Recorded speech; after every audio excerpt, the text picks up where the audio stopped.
One of the great joys of being a child of God is recognizing God's presence in the world about us. Isn't it amazing how God makes himself undeniably present in our world? I mean, think about it. How many times in a week or maybe a day do you stop and say, wow, God is so amazing? Maybe it's in the morning when you see the sunrise, or in the evening when you see the sunset. Perhaps it's in your morning walk, or your afternoon surf, or your weekend fishing trip. I hope even it's in the beauty of his working in your lives and in the lives of people. You see, it's not uncommon for me to walk around in the world that we live in, be it here at the coast or in the mountains of New Mexico where we frequent, to see God's beauty and be amazed at how he paints the skies or how he's created the beautiful mountainside, or see it in the animals. But do we stop and recognize God's presence and his beauty in the lives, in our lives, and in the lives of people? Do we even at times stop and say, wow, God's amazing the way he brought me through that? Or wow, God is doing beautiful things through the lives of this person. Do we recognize God's beauty even in the lives of others? Some of my favorite recordings of God's undeniable presence are found in the Old Testament, where God is so undeniably present that his people are faced really with only a truly simple decision: to just trust him in that moment. To just stand in trust and in faith in God in that moment. In these moments, I actually often find myself wishing I could stand there and watch. Sometimes be a participant, but mostly just watch this beautiful scene unfold. Some of those moments that I'm thinking about are, say, Israel's victory over Egypt as the Red Sea comes crashing down upon the Egyptian army. Don't you know they stood in fear? And in that moment, all they had was to trust that this God, who they were doubting in that moment, really did not bring them out there for destruction. And as they stand, they watch as the waters of the sea crash down upon the Egyptian army, annihilating them and freeing Israel from Egypt, at least, forever. Or maybe the Jericho walls, when Jericho is captured. Israel's approaching the city. They know that it's their time to take the promised land, and they are trusting in God, and God says, get ready to fight. But today, we don't fight. We what? We walk.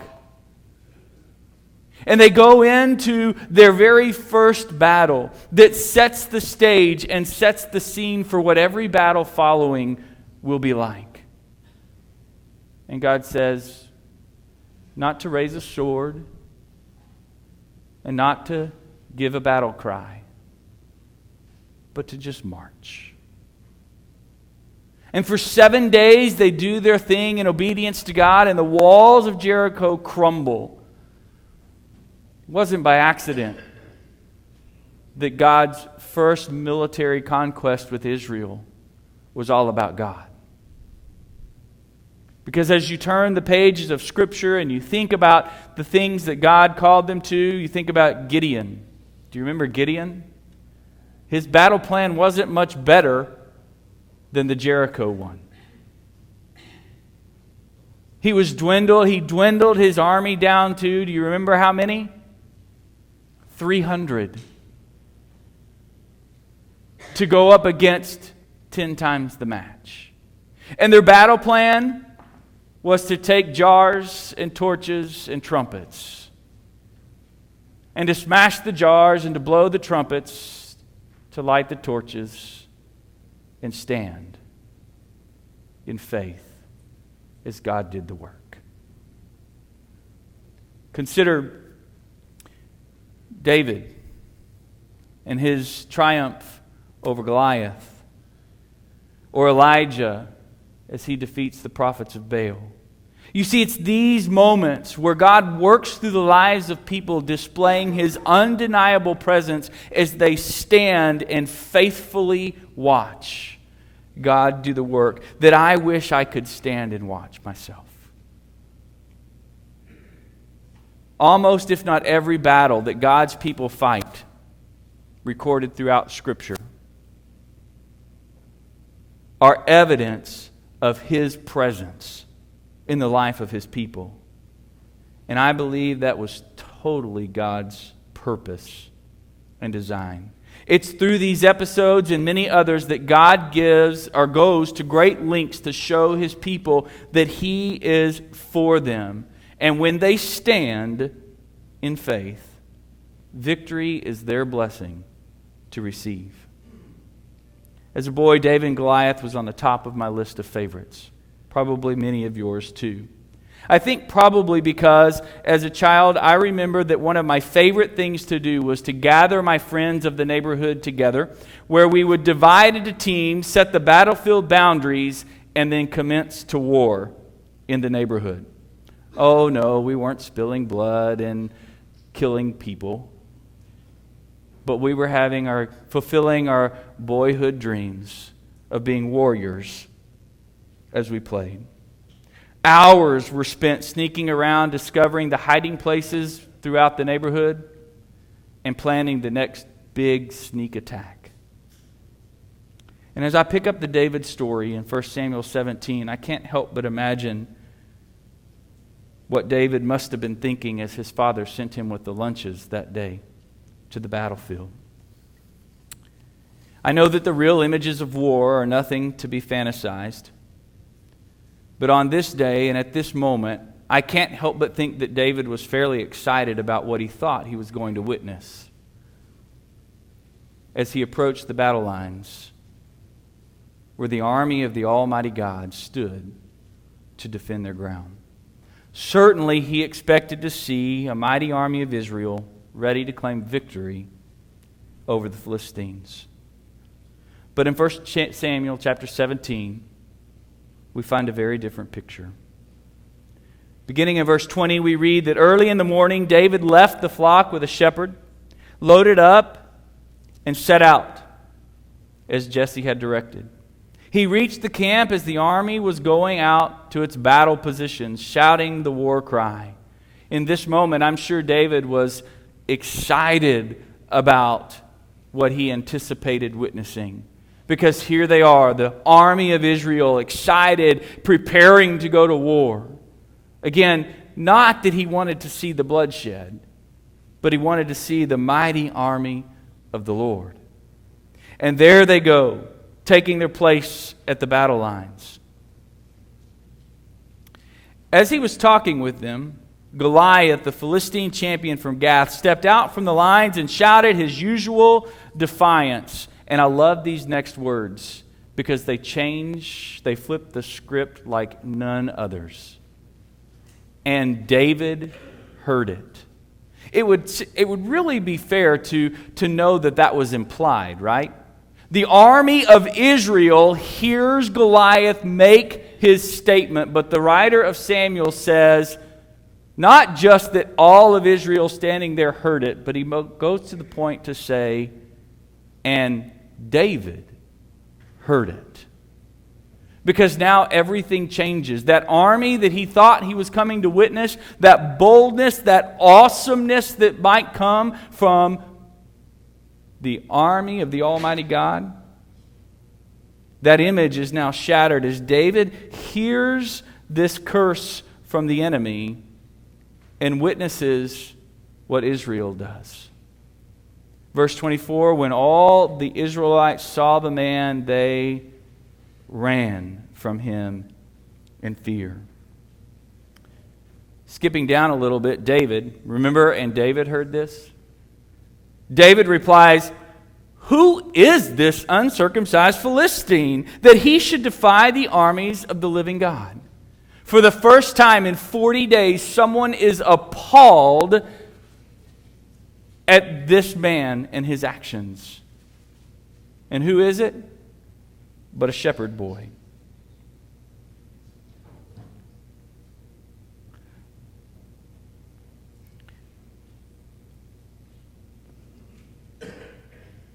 David is appalled, and he decides that something must be done. And he goes on, as you know, making a plan. Well, if nobody else will, I will. And so he's taken before Saul, and he says, I will fight. And Saul looks at him and says, oh, you can't fight. You're just a boy. And David says something that's very, very amazing, that puts into perspective really how we all, as Christians, should be living. He says to Saul in verse 37, the Lord who delivered me from the paw of the lion and the paw of the bear will deliver me from the hand of this Philistine. David says in simple words, I can go and fight him because it's not me that fights. It is the Lord. David does what I think is so beautiful in all the other stories. He takes the opportunity to stand in faith and allow God to work, to deliver the blessing of victory. You know that as he stands before the Philistine chastises David.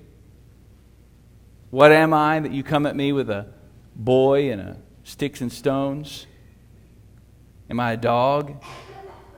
And David replies with one of the greatest confessions of faith, I think, that is recorded in Scripture. You come at me with sword and spear and javelin, but I come against you in the name of the Lord Almighty, the God of the armies of Israel, who you have defiled. This day the Lord will hand you over to me, and I will strike you down and cut off your head. This day I will give the carcasses of the Philistines to the birds of the air and the beasts of the earth. And listen to this. And the whole world will know that there is a God in Israel. All of those gathered here will know that it is not by sword or spear that the Lord saves, for the battle is the Lord's, and He will give all of you into our hands. That the world will know there is a God in Israel. That all of those gathered here today will know that it is not by sword or spear that the Lord saves.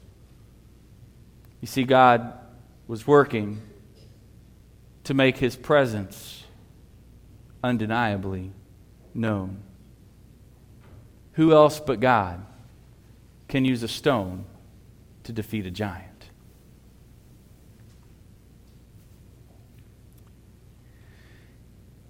Similarly, we gather every day at the battle lines. When we step out of our beds into the madness of our world and of our day. Interestingly, though, the difference between us and Israel is that statistically, most of us don't even believe that there's an enemy to fight. Did you know that? Statistically, most of us don't even realize we're at war. That there's a giant in the valley defiling the ranks of the Almighty God. The Israelite army was fully aware of the presence of their enemy. They recognized his strength and power, and unfortunately, they were terrified by him. Today, however, many Christians have become apathetic and indifferent when it comes to the enemy that stands in defiance of our God. And in their apathy, they fail to show up at the fight. They just don't even show up. What a grave mistake we are making.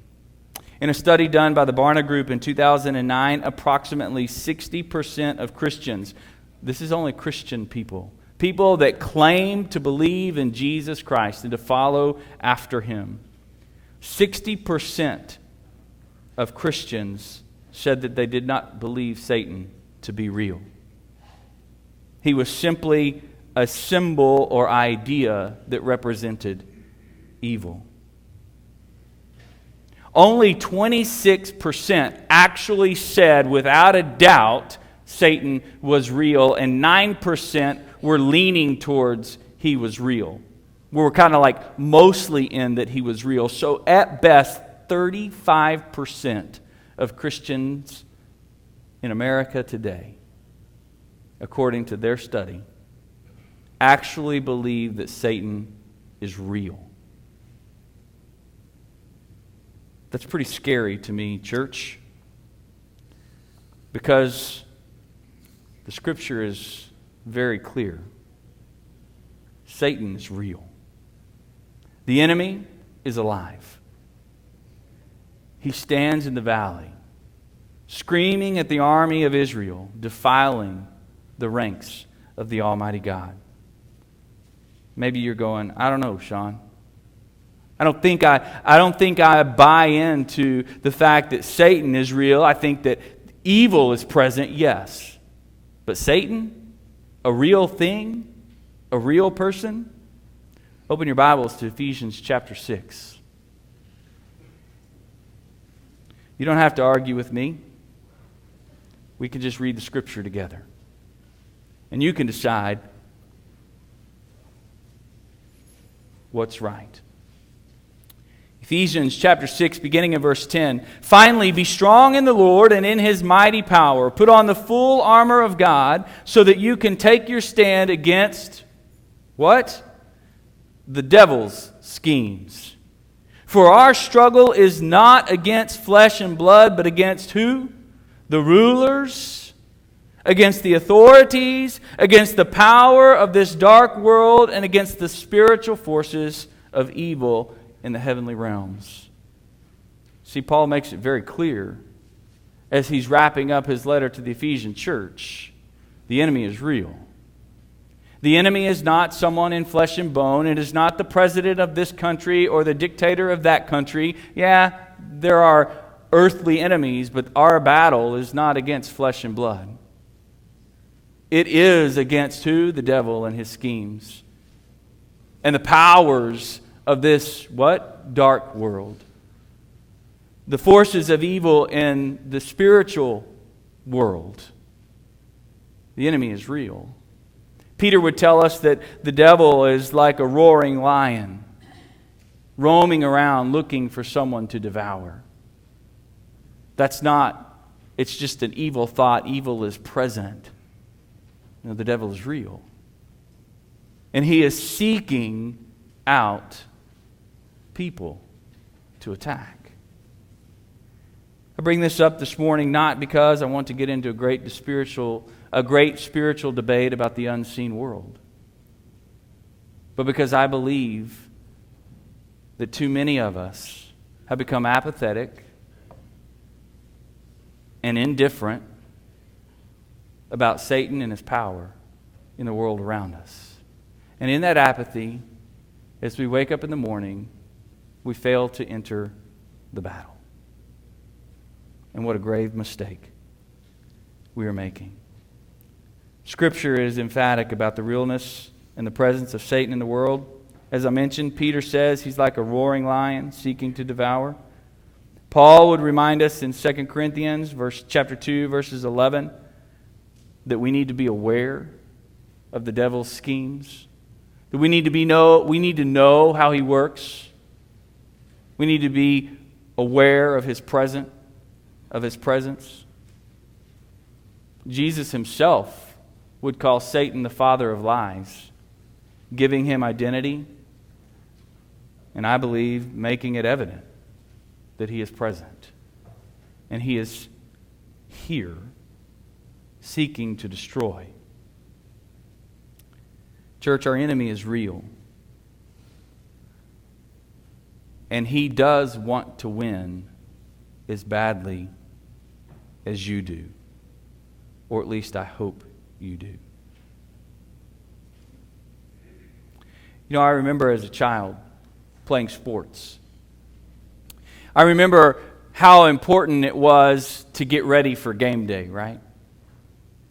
And how the game day festivities, they were different for each individual, but I remember, for instance, for me, it was my own personal, we'll say, mixed tape, if you will, of these songs that were designed to get me all excited and get my energy built up, right? And so I'd put on my headphones and push play on my Walkman and start jamming to the music that was to inspire me, to excite me, to get me ready to go, right?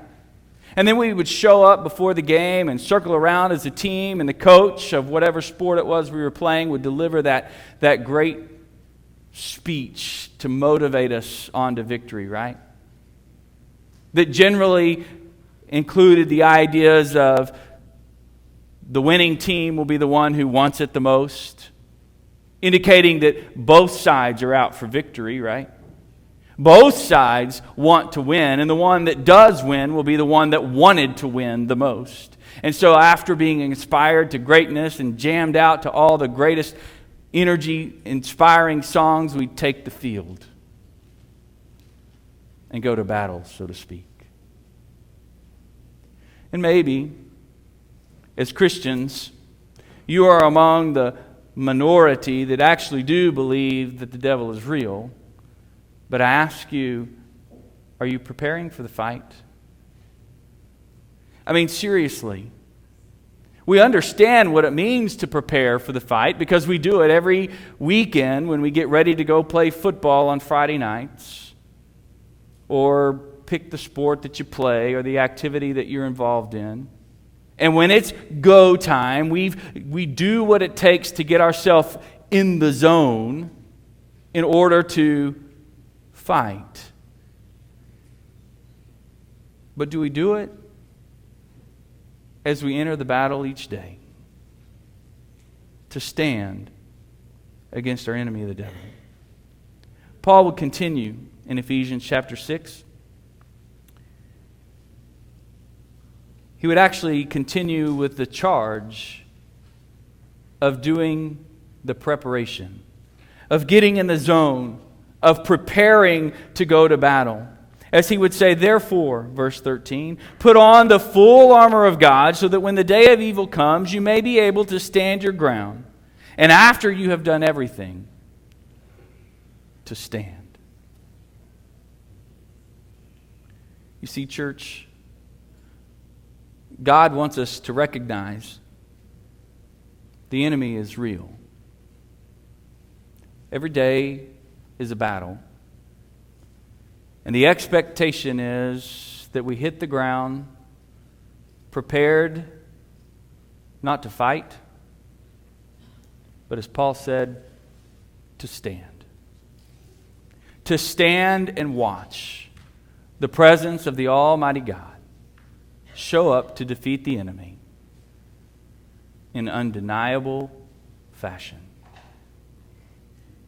He called us to stand, to suit up and stand. So the question I have for you this morning is, do you believe that the enemy is real?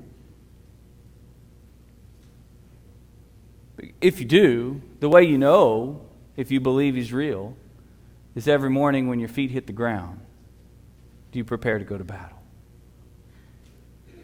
Do you put on, as Paul says, and as we'll look at for the next few weeks together, the full armor of God?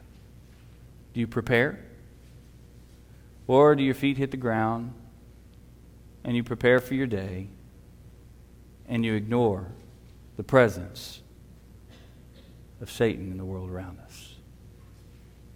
I don't know where you sit. I don't know which part of the statistic you're a part of. If you're among the 60% who don't believe in the real adversary, or if you're among the 35% that do. But what I do know is that you should be among the saved, who hit the ground every morning, preparing to stand, in order that God can make his presence undeniably known through your efforts and your stand against evil.